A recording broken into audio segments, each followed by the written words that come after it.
네, 여러분 안녕하십니까. 6월 7일 목요일에 MBN 뉴스와이드를 시작합니다. 오늘 뉴스와이드의 여야 의원들 세 분 모셨습니다.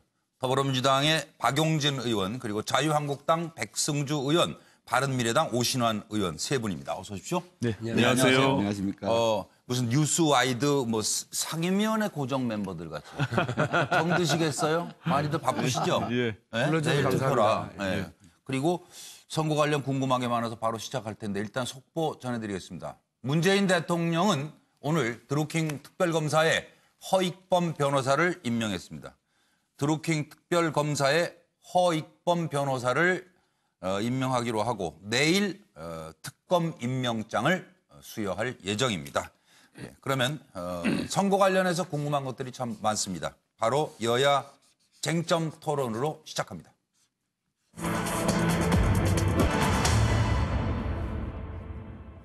지방선거 현재 판세에 대한 각 당의 분석, 그리고 선거 이후에 사실은 정치 지형 변화에 대한 궁금증들이 많으실 겁니다.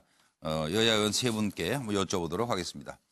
자, 이제 여야 쟁점 토론, 오늘 다룰 문제는 6.13 지방선거 판세와 또 무슨 막판 변수로 무엇들을 생각하시는지 궁금한데요. D-6, 여당의 싹쓸이 아니면 샤이 보수의 반란일까? 그리고 이제 내일부터 시작되죠. 사전투표가 여당에 유리하냐 야당에 유리하냐, 이건 뭐 동상이몽이다 이런 얘기고요.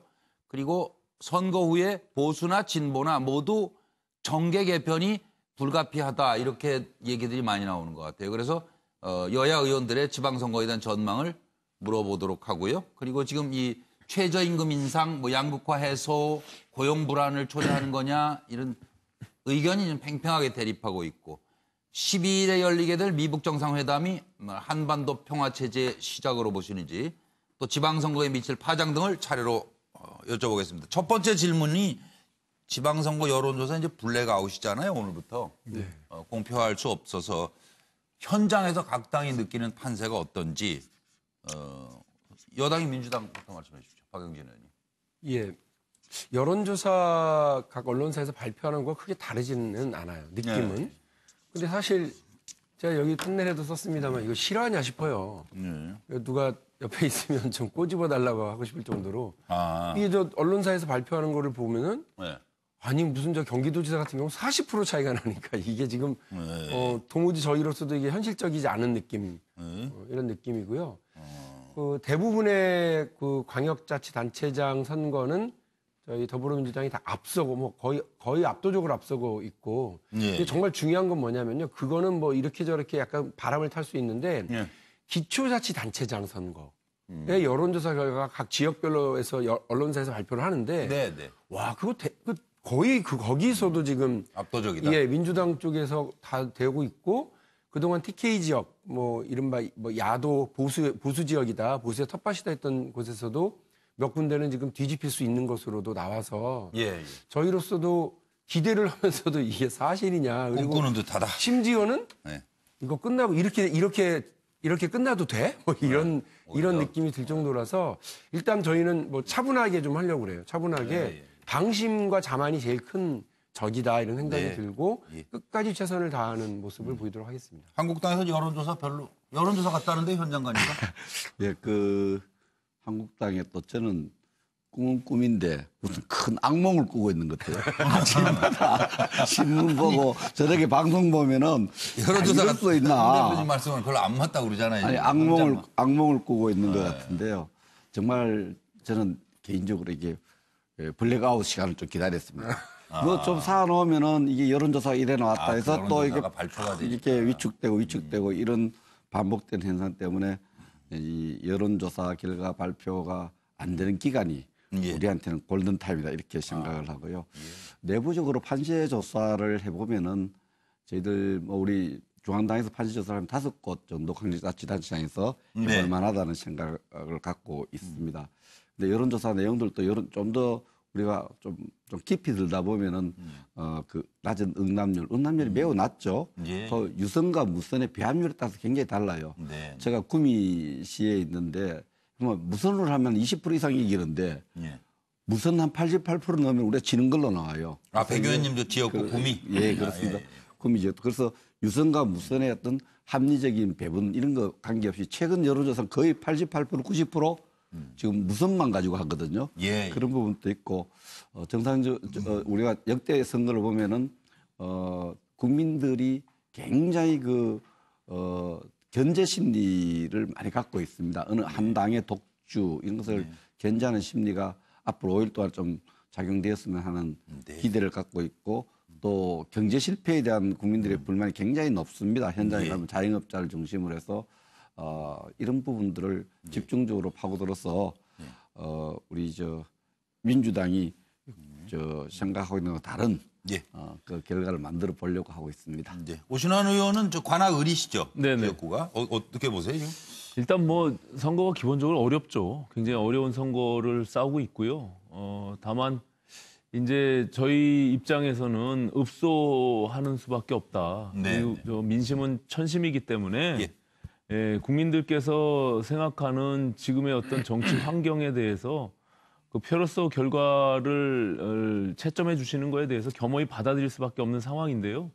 어쨌든 지금 한쪽으로 너무나 기울어져 있는 부분들에 대해서만큼은 조금은 그래도 기회를 주십사 하는 어떤 읍소 전략이 필요한 상황인 것 같고요. 그리고 또 한 가지는 우리가 만날 수 있는 기본적으로 자영업자나 시장의 상인이나 또 이렇게 일을 하고 계시는 분들은 상당히 경제적인 불만들이 있습니다. 그것이 현장의 목소리이긴 한데요.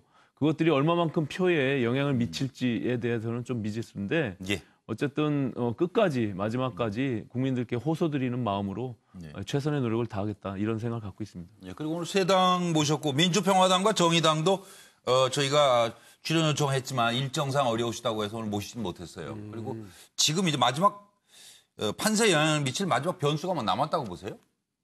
지금 미북 회담 블랙홀 그리고 지방선거 무관심 그래서 뭐 여야 투표율 높이기에 같이 좀 애쓰시는 것 같은데. 그러니까 저는 제 느낌인데요. 예. 제 느낌인데 다시 한번 또 그 북미 회담에 이게 좀 엎어진다. 안 한다고 둘이 그랬다.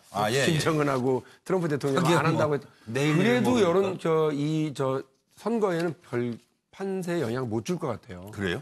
이거 제 지금 느낌이 뭐냐면 미리 지금 사전 투표를 하지 않습니까? 그러니까 이 사전 투표가 벌써 여러 차례 선거에서 이제 도입이 돼가지고 그럼요. 국민들이 익숙해 있어요, 하셨어요. 이제. 사전 투표도 그렇고 그래서 국민들이 13일이 선거다 그러면 13일보다 땡겨서 사전 투표 즈음에 거의 한 70% 정도가 마음 결정을 하세요.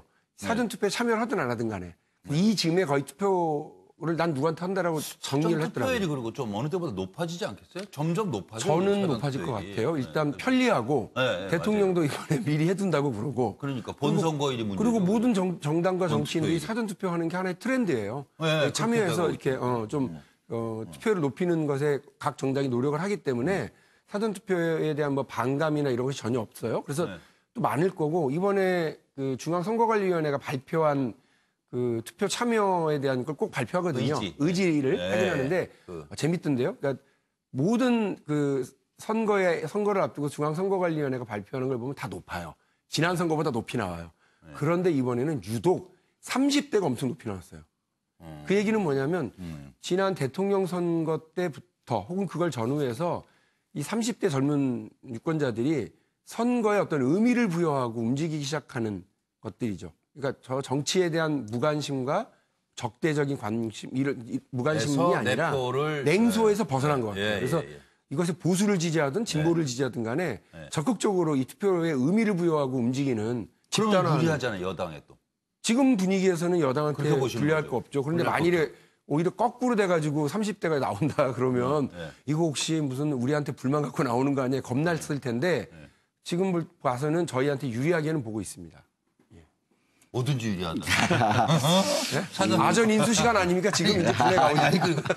지금 뭐 야당에서도 사전 투표율 높으면 우리도 유리하다 이런 생각하시는 것 같던데요. 먼저 선거에서 야당이 사전 투표의 덕을 굉장히 많이 봤어요. 이번에 우리가 야당이 되었으니까 사전 투표는 야당이 유리하다. 그래서 야당이 사전 투표에 상당히 많은 집중을 하고 있습니다. 여당은 가만히 있어도 될 것 같으니까 사전 투표 좀 소리 안 하겠어요. 또 샌드위치 날짜고 주말에 껴서. 지금 뭐 변수는 뭐라고? 근데 제가 볼 때는 미국과 북한의 어떤 정상회담은 이미 반영되었습니다. 근데 반영되기 더 이상 반영될 것은 없고 그저께 일간 신문에다 어느 신문에 대대적으로 크게 보도되었습니다만은 국민들이 이제는 경제에 관심을 갖기 시작했어요.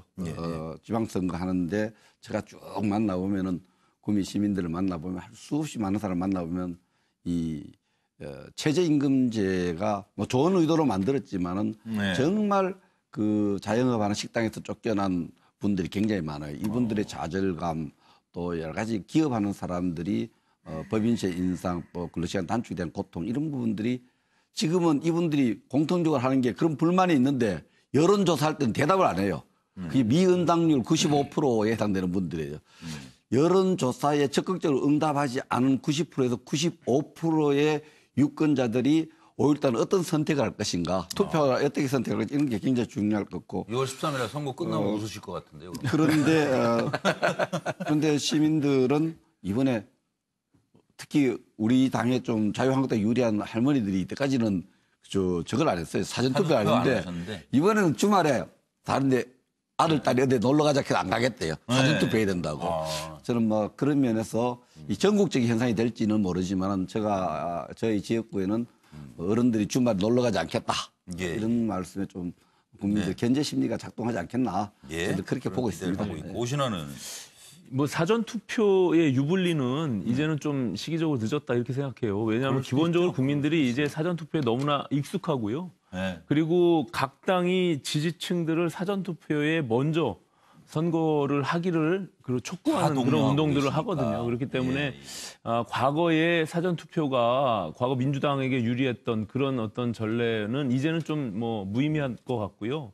저는 요번에 선거가 기대치보다는 좀 낮을 것 같다 이렇게 예측을 합니다. 왜냐하면 기본적으로 이 기울어져 있는 이 선거 판세에서 한쪽이 너무 치우쳐 있다 보면 투표율 자체가 이 한쪽 정당을 지지하는 쪽에서 사실 투표장으로 가기가 쉽지 않은 그런 판세가 흐름으로 지금 나타나고 있거든요. 이제 그것을 더 열심히 이제 독려하고 투표장으로 가도록 노력이 수반돼야 되겠죠. 하지만 어쨌든 투표율은 좀 떨어질 것 같고요. 저는 기본적으로 변수라고 하면 이제 차분하게 이제 국민들께서 남은 6일 동안 정말 우리 지역의 일꾼이 누구가 필요한지 이런 부분들을 좀 냉정하게 판단해 주십사는 부분에서 이제 선거 공보도 좀 보고 그러실 거예요. 그렇죠. 그러니까는 다른 어떤 외부적 요인으로 이것이 변화되기는 좀 어렵다고 보고요. 그리고 지금의 여론조사 수치가 저는 뭐 분명히 흐름으로는 가겠지만 지금과 같이 큰 차이가 나거나 아니면 뭐 일부 지금 뭐 보수 정당이 이기고 있는 쪽에서는 좀 더 차이가 벌어질 수 있을 것 같다는 저 생각은 있습니다. 그러니까 소위 숨어 있는 표들이 기본적으로 지금의 경우에는 야당 쪽에 뭐 많이 숨겨져 있기 때문에 그것들이 이제 투표로 반영이 되게 되면 기본적으로 여론조사 수치는 좀 이렇게 당겨질 수 있다 이렇게 판단하고 있습니다. 저도 오늘 아침에 선거 공보 후보 면면을 다 꼼꼼히 봤어요. 이제 마음을 정해야지. 근데 제가 우리 이제 보수 정당의 두 분 나오신 분들한테 좀 제가 퀘스천 마크가 하나 있는데 여론조사에서 유무선 관련해서 조금 다르다. 분명히 있거든요. 그러니까, 아까 그러니까 여론조사하고 좀 다를 거다라고 얘기를 하시는 부분도 있고. 그런데 사실 보세요. 안심번호가 도입이 되고 나서요. 훨씬 여론조사의 그 적중률이 더 높아졌다라고 하는 게 여론조사 기관들의 똑같은 평가입니다. 그리고 실제로요, 지난 총선 때, 우리 이번에 당선될 때, 2016년에 총선 때도, 심지어는 뭐 15% 이상 차이 나던 그 이전의 조사에서 안심번호 도입이 상당히 늦게 시작이 됐거든요. 그게 도입돼서 언론사마다 그냥 일반적으로 RDD, 유선 RDD를 하던 데와 안심번호를 도입하는 데가 확 차이가 나기 시작합니다. 그런데 주로 유선 RDD보다는 안심번호가 더 많이 맞았어요. 지금 보수 정당에서는 말씀들 하시는 게 보수 정당을 지지하는 고연령층 분들은 이게 참 스마트폰에서 여론조사 왔을 때 키패드로 전환하는 게 익숙치 않아서 그렇다라고도 많이 말씀하시는데 그러한 영향은 있겠습니다만 어쨌든 여론조사는 그 세대와 성별, 뭐 지역 이런 걸 다 맞춰서 인구 비례를 맞춰서 하기 때문에 그것을 그대로 영향을 미쳐진다고 생각하지는 않고요. 그래서 아마 지금의 이 여론조사의 결과가 크게 다르지 않지 않겠냐.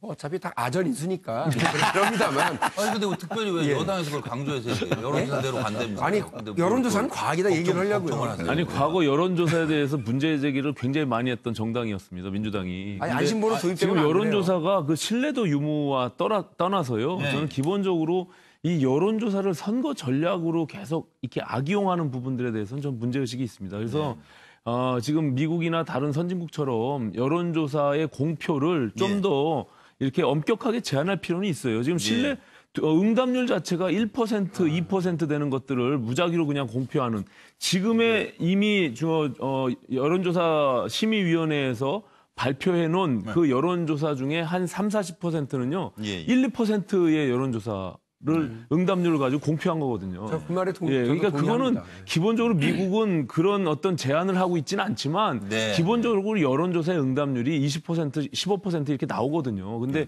그렇지 않은 뭐 100명 중에 정말 한두 명이 응답한 여론조사를 가지고 이것이 내가 전체 판세를 주도하고 있는 것이다라고 이렇게 호도하는 전략적으로 사용하는 것은 좀 문제가 있다. 여론조사 결과는 사실은 어느 쪽이 좀 불리하고 유리하게 봐서 선거 전략을 짜기 위해서 필요한 조사거든요. 근데 여론조사 결과를 가지고 밴드웨건 현상으로 활용하기 위해서 앞서는 정당에 이렇게 몰표를 가져오는 이런 심리를 이용하려고 너무 악용한다. 이제 이렇게 으쌰으쌰하는 걸로 너무 밴드웨건 노린다. 악용한다는 생각이 들고요. 그렇지 또 여론조사와 관련해서 조금 우리 언론사에서도 좀 문제되는 게 언론사가 대개가 이제 여론조사 회사하고 같이 합작을 해서 여론조사 결과를 내지 않습니까? 막 틀립니다. 나중에 선거가 투표하고 나면 틀리면 책임을 전혀 안 집니다. 그 언론조사 그게 여론조사 근데 여론조사가 잘못한 거 우리 언론사는 뭐 잘못한 게 없다. 이런 식으로 하기 때문에 지난 총선 때도 투표하는 날 오후까지 우리가 180을 얻는다 그랬어요. 그 당시 새누리당이 저녁이 완전히 달라졌지 않습니까? 어느 언론사에서도 반성한다고 글 쓴 거 하나도 본 적이 없어요. 심지어는 출구조사 결과도 틀려가지고 엉망이었던 경우가 있으니까 저는 오신환 의원님 말씀하신 것처럼 일정하게 엄격하게 발표해야 된다는 게 동의를 해요. 우리 실제로 제가 이제 서울 강북 을구예요. 오신환 의원님은 이제 관악을구, 그리고 뭐 저 구미을, 구미갑이시죠. 그러니까 이제 그 각 지역별로 그게 만일에 그렇게 잘 맞는다 싶으면 여론조사 다 해보죠. 근데 안 해요, 우리. 안 하고 그냥 우리가 생각하고 있는 주요 그 어떤 포인트들에 대해서 지지층에게 묻거나 선거운동원들이 확인하거나 아니면 제가 찾아가서 물어서 그 민심의 흐름을 더듬어서 하는 거거든요. 그게 훨씬 더 맞아요. 아니 그리고 이제 그 얘기 그만해도 될 것 같아요. 왜냐하면 제가 보기에는 뭐 그렇게 여론조사 따라서 아이 그냥 난 안 찍을래 이렇게 안 하고 요새 표 아까운 걸 하셔서 유권자들이 소신투표 하시는 그럴 정도로 수준이 올라가 계시다는 것만 생각하시면 될 것 같고요.